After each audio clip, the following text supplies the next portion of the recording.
Ito ang Presidential Broadcast Service. Radyo Pilipinas. Radyo Publiko ng Bagong Pilipinas para sa Bagong Pilipino.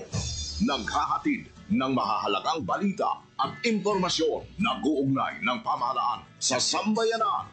Tulay sa himpapawid ng serbisyo publiko. Radyo Pilipinas. Radyo Publiko. Ang boses ng Pangulo. Sa Iloilo, Radyo Pilipinas. 585 AM. Oras sa Radyo Pilipinas alas 4:10 sa hapon. Gikan sa hulog balitaan sa PBS, Radyo Pilipinas, Iloilo. Gintipon sa bukos na pwersa sa News and Public Affairs Division. Mga pagsaysay sa mga hitabo o aksyon, mga pananawan, kag desisyon, mga hibubunot sa napituhan na sektor, mga danagpong nga balita, diri sa Iloilo, kag mga bahin sa Kabisayan nagkatungdan. Mga balita nga natipon sa sulod sa nagligad ng 24 oras. Inyo mapatian sa Headliners Was. Kagkaroon, yari ang inyong PBS News Team.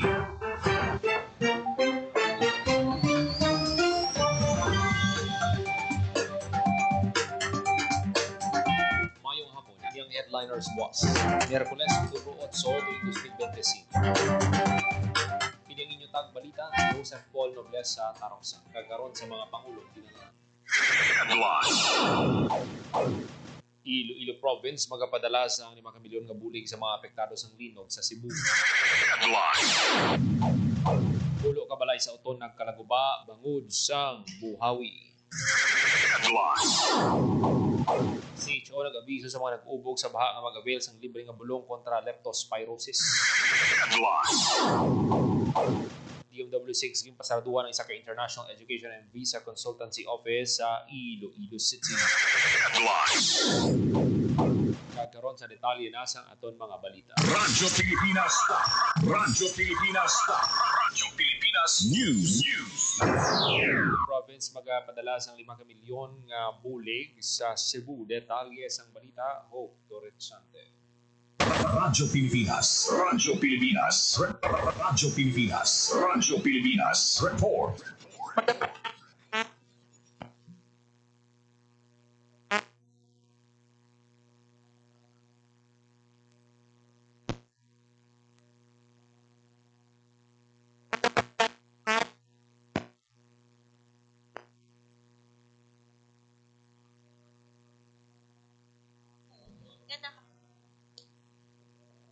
Magapadala sang 5 million pesos nga bulig ang Iloilo Provincial Government sa probinsya sang Cebu nga nahalitan sang magnitude 6.9 nga linog. Igapaagi sang probinsya ang 5 million financial assistance sa provincial government sang Cebu. Sunod kay Iloilo Governor Arturo Defensor Jr. ang pagpadala sang assistance ginpirmahan sa October 7. Para sa Bagong Pilipinas, Hope Trechante, Radyo Pilipinas, Radyo Publiko. Radyo Pilipinas. Radyo Pilipinas News. City Negros Occidental nagpalabot sang bulig sa mga LGU sa Cebu nga apektado sang linog. Detalye sang balita, JP Hervas. Radyo Pilipinas. Radyo Pilipinas. Report. Nagpalabot sa bulig ang Sagay City Government sa malukang panguluhan sa Borbon, San Remigio, Pogo, kag Tapuelan sa Northern Cebu. Kagintay og sang linog sa nagligad nga simana. Lakip sa mga ginpadala nga bulig ang mga ilimnon nga tubig kag mga emergency shelter material.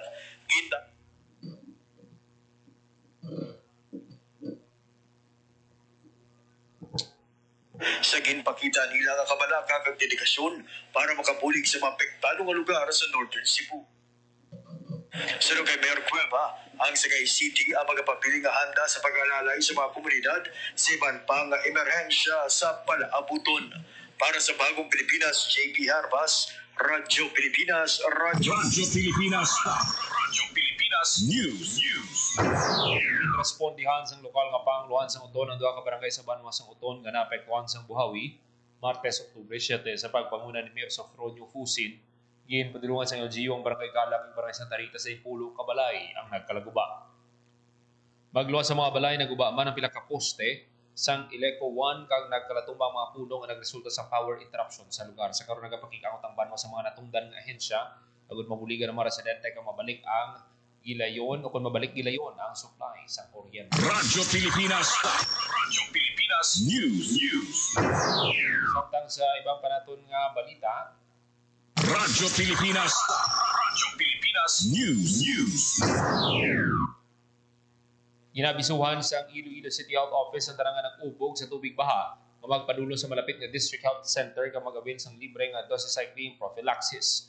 Inagod malikawan nga mga biktima sang leptospirosis nga magkuha sa mahigko nga tubig. Suno sa CHO, kinanglan mainom ini 72 hours matapos mag-ubog sa baha agod maproteksyonan ang kaugalingon sa balatian. Ang leptospirosis dulot sang ihikag-hiko sang ilaga nga nagaupod sa tubig baha. Libre nga makapangayo sang bulong sa mga health center sa tanang distrito sa syudad. Radyo Pilipinas. Radyo Pilipinas News. Ginbululigan paninlo sa mga estudyante, ginikanan kag manunodlo sang Don Pedro Vasquez Memorial School sa Barangay Poblasyon Hortang Guimaras. Ang ilang mga hulot kasihan matapos nga ginsulod sang tubig baha kagabi. Nagpadalaman sang water truck ang lokal nga panguluan sa Murdan para sa flushing operation sang eskwelahan. Nagapasalamat naman ang eskwelahan sa tanang nagbulig para matinduan ang mga pasilidad sang buluthuan nga ginbaha. Naapektuhan man sang pagbaha kagabi ang Muruguan Elementary School sa Barangay Muruguan, Hortang Guimaras. Sumong adlaw wala sang face-to-face classes sa mga estudyante sa bayan ng patigan sa clean up ang eskwelahan nga ginsulod sang baha. Ginbululigan sa mga estudyante manunudlo ka mga ginikanan ang pagpaninlo sa mahulot klasihan nga ginsulod sang baha. Radyo Pilipinas. Radyo Pilipinas News. Nalang sang 22 ka volcanic earthquake ang Fibok sa Bulkan Kanlaon sa sulod sang 24 oras nga monitoring Oktubre 7 tubtob Oktubre 8. Ang mga volcanic earthquake na record sa mga lugar sa La Carlota kag Moises Padilla sa Negros Occidental samtang nagpagwa naman sang 2,824 katonelada kada adlaw ang sulfur dioxide ang Kanlaon sa Oktubre 7. Nagapabilis sa alert level 2 ang Kanlaon. Ginadilian ang pagsulod sa 4 km permanent danger zone kag pagpalupad sa eroplano sa baba sa bulkan. Radyo Pilipinas. Radyo Pilipinas News. DMW6 ng pasaraduhan ng isa ka International Education and Visa Consultancy Office sa Iloilo City. Detalye sang balita, Marian Grace Araniata. Radyo Pilipinas. Radyo Pilipinas. Report. Gimpasaraduhan sa Department of Migrant Workers o kung DMW6 ang isa ka International Education kag Visa Consultancy Office sa syudad sang Iloilo. Gimpahayag ni DMW6 Regional Director Glenda Aliconza sa interview sa Radyo Pilipinas Iloilo nga ginpasaraduhan ang GST International Education and Visa Consultancy sa Iloilo City matapos nga natukiban nga nag-ooperate apang wala sang lisensya halin sa DMW. Magluwas sa Iloilo City, gimpasaraduhan man ang opisina sa consultancy sa Pulumulok, South Cotabato kag San Fernando City, Pampanga. Sa next investigasyon sa Migrant Workers Protection Bureau, ang GST nagatanyag sa programa nga Career Development Program kag Hungary Student Pathway nga ginausar sa pagganyan sa mga aplikante.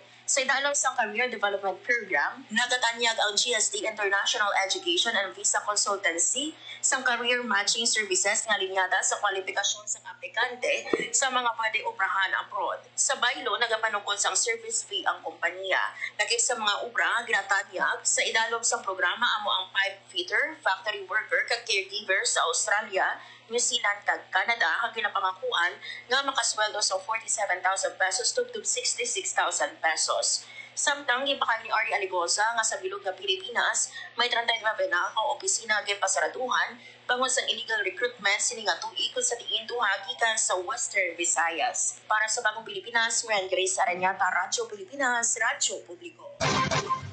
Lima ka banwa sa probinsya gintilala sa PSA Iloilo bangod sa ila madasi kag gusto nga pagtipon sa mga datos. Detalye sa balita, JP Herbas. Radyo Pilipinas. Radyo Pilipinas. Report.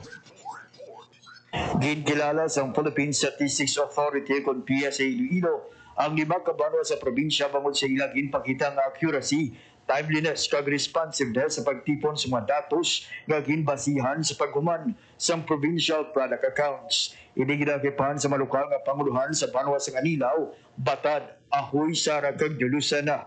Sunod kay Engineer Jerry Dulutan, OIC sa PSA Iloilo, bangod sa pagtiwas na sabi ka mga banwa, naging mas mapos ang ilang pag-ubra.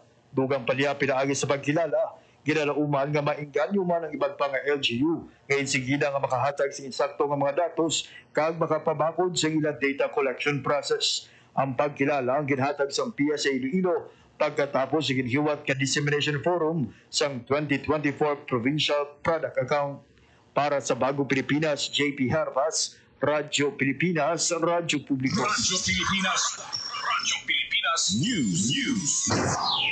Ambassador na courtesy visit kay Iloilo City Mayor Raisa Tranias. Detalye sa balita, Jenel Baclay. Radyo Pilipinas Report. Nagbisita sa opisina ni Iloilo City Mayor Raisa Tranias sa City Hall si Swedish Ambassador to the Philippines, Her Excellency Ann Ferry. Mainit iginbaton sa alkalde ang opisyal sa iya una nga pagbisita sa Iloilo City. Inistoryahan sa duha ka mga opisyal ang partnership programs kag estado sa transportasyon, renewable energy, environmental protection ug healthcare programs sa syudad. Gindayawan ni Ferry ang Iloilo City Government sa pagpabilin sa katawhayan sa syudad nga isa sa mga ginakilala nga livable city sa pungsod. Para sa Bagong Pilipinas, Jenel Baclay, Radyo Pilipinas, Radyo Publiko.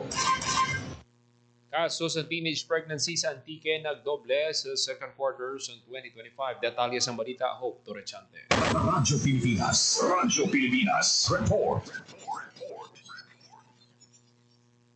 Nagdoble ang kaso sa adolescent pregnancy sa probinsya sang Antique sa second quarter sang tuig 2025 suno sa Antique Provincial Government. Sa Abril tubtob Hunyo, naglabot sa 498 ka kaso ang teenage pregnancy nga nabalhag sang probinsya.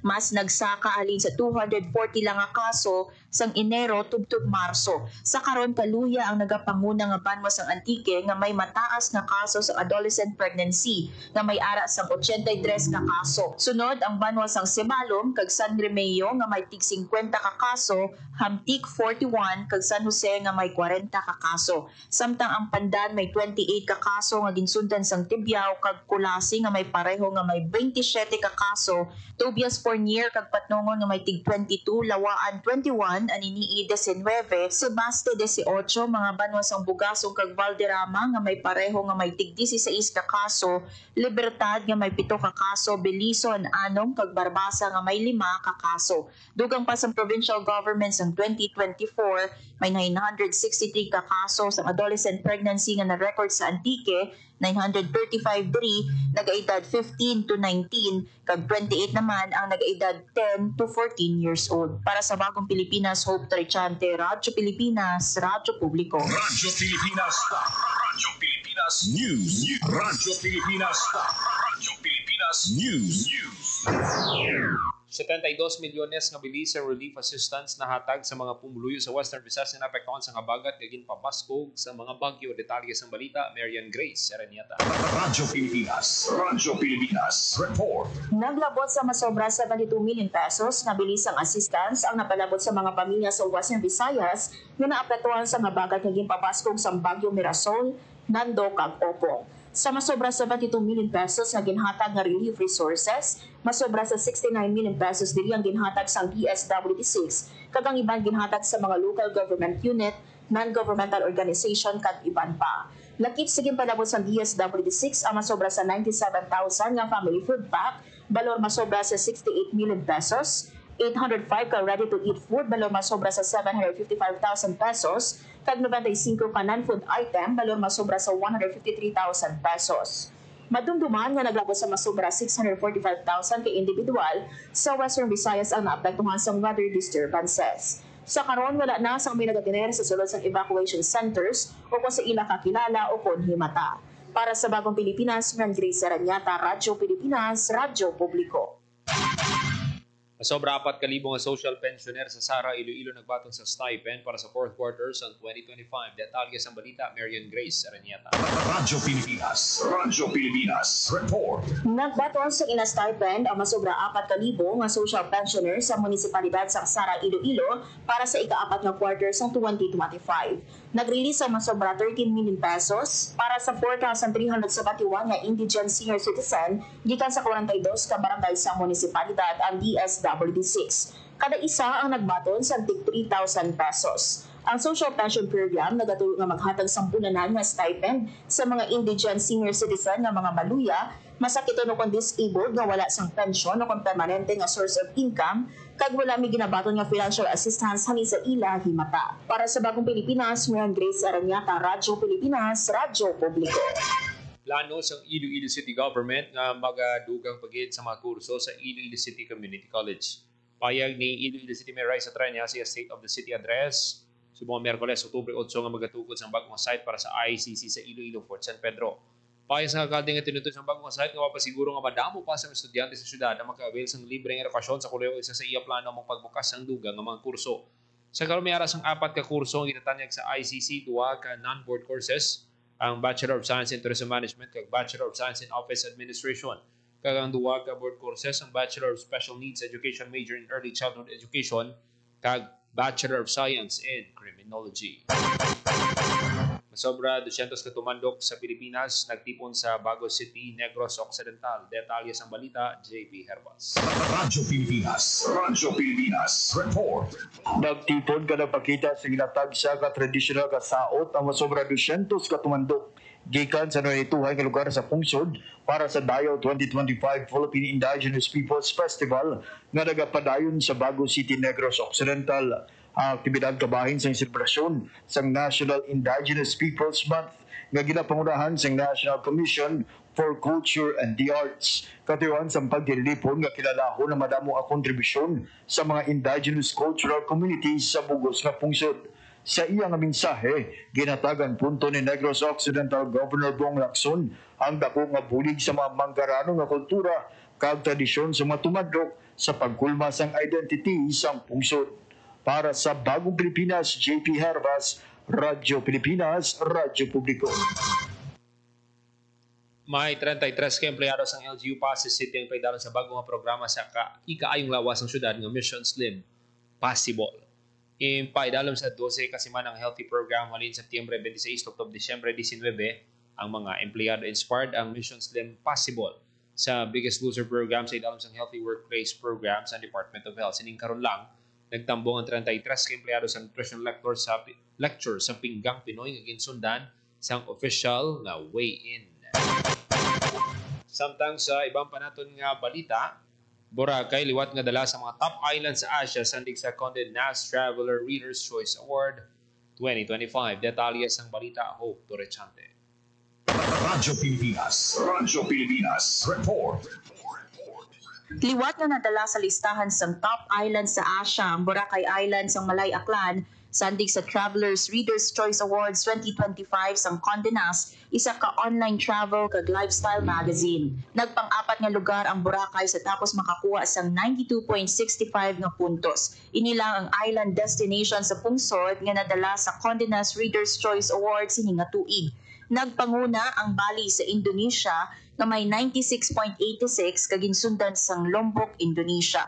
Kung madumduman sang 2024, nagpangatlo ang isa sang Boracay sa pareho nga listahan. Para sa Bagong Pilipinas, Hope Torrechante, Radyo Pilipinas, Radyo Publiko. Radyo Pilipinas News.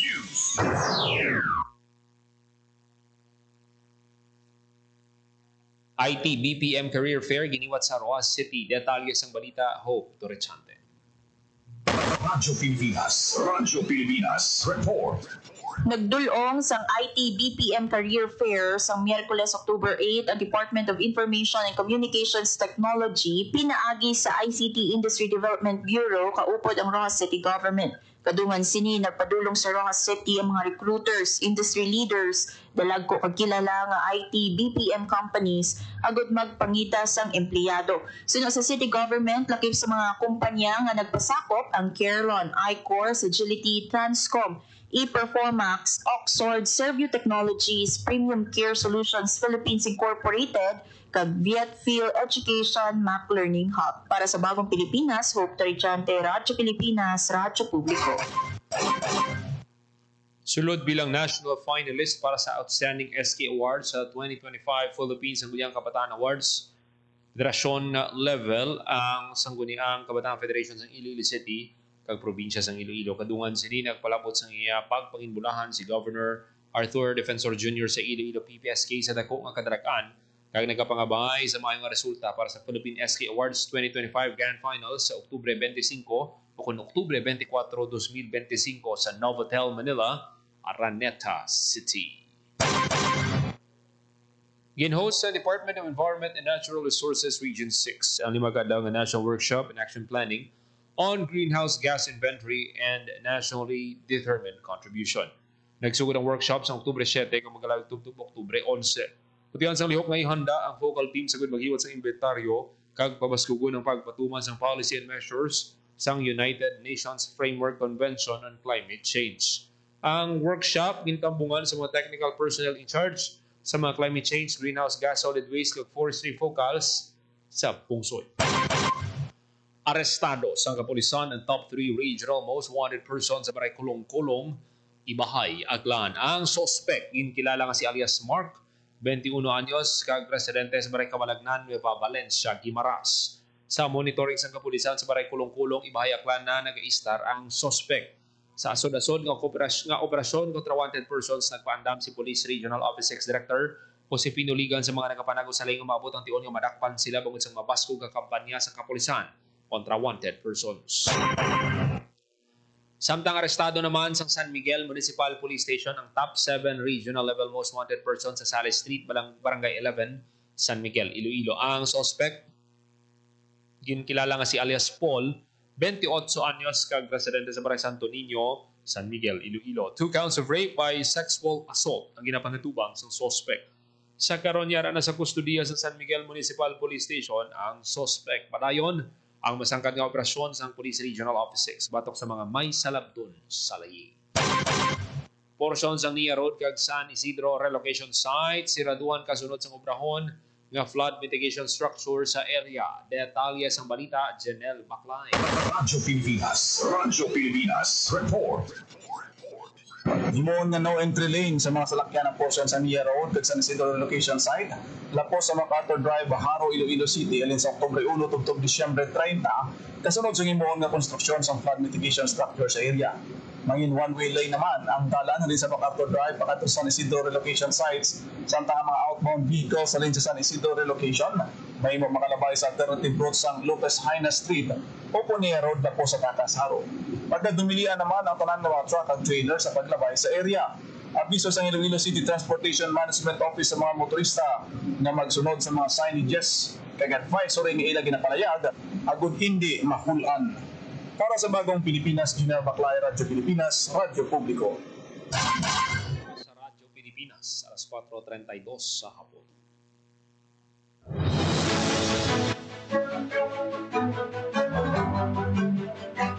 Kagamihan ito manatipon ka balita sa PBS Radio Pilipinas University.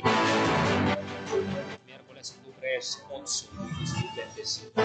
May inyong balita, Joseph Paul, sa ang inyong tulay sa himpapawid ng serbisyo publiko. Ang Presidential Broadcast Service, Radyo Pilipinas, Radyo Publiko. Radyo Pilipinas.